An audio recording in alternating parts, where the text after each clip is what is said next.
After the sudden assassination of President Kennedy, a difficult job was placed on the former Vice President Lyndon B. Johnson's shoulders. He had to continue Kennedy's plans for civil unrest in America. My name is Madeline Lowe, and here's the movement that motivated LBJ to pass the Civil Rights Act of 1964 and what it achieved. Being black in the United States from the 1890s to the 1960s was anything but fair. Segregation was everywhere. African Americans were obtaining rights at a slower rate than they were during the Reconstruction of the South after the Civil War.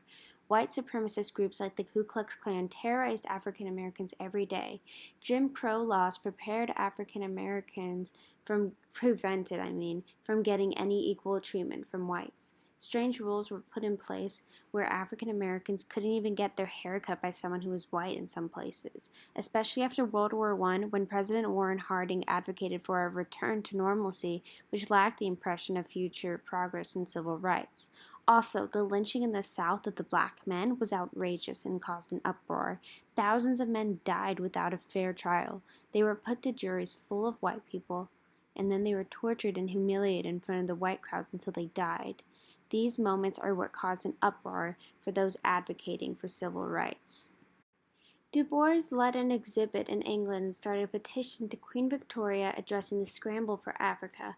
Rosa Parks refused to give up her seat on a bus for a white person and was thrown in jail. This led to the bus boycotts. Ida B. Wells wrote about the lynching of black men in the South.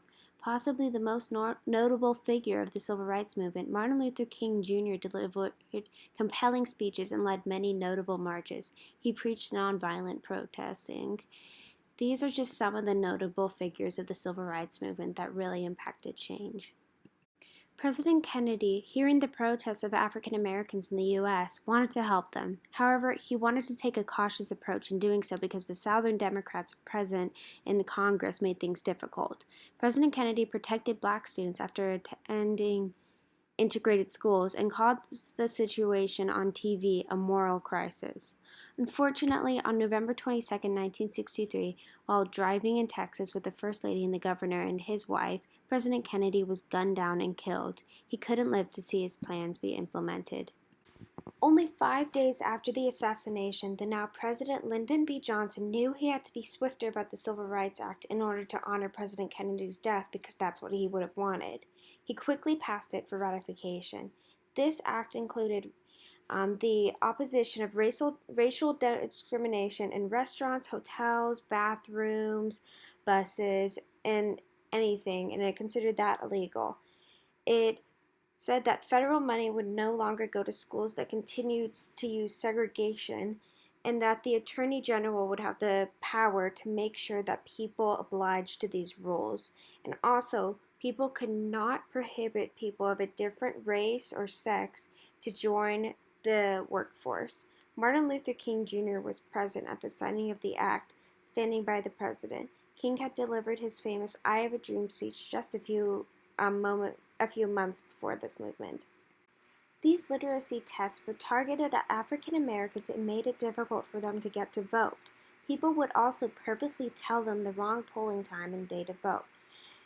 There were also questions where if you were black and you disagreed with one of the answers, such as the current state of the government or something, then you would automatically be denied the right to vote.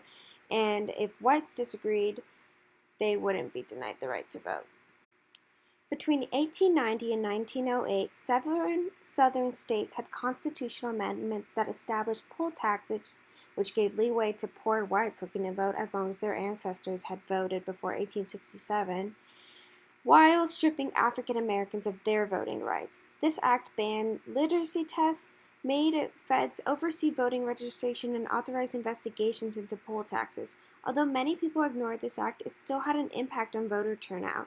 In Mississippi alone, voting among blacks increased from 6% in 1964 to 59% in 1969, proving how the act paved the way for more black voices in politics. Today, the civil rights movement is hardly over. Everywhere, people are speaking out about the injustices that African Americans are still facing. The deaths of Breonna Taylor and George Floyd launched the Black Lives Matter movement in June of 2020. People are protesting the police and how they are abusing their power to justify racism. The fight is hardly over as people constantly fight for progress.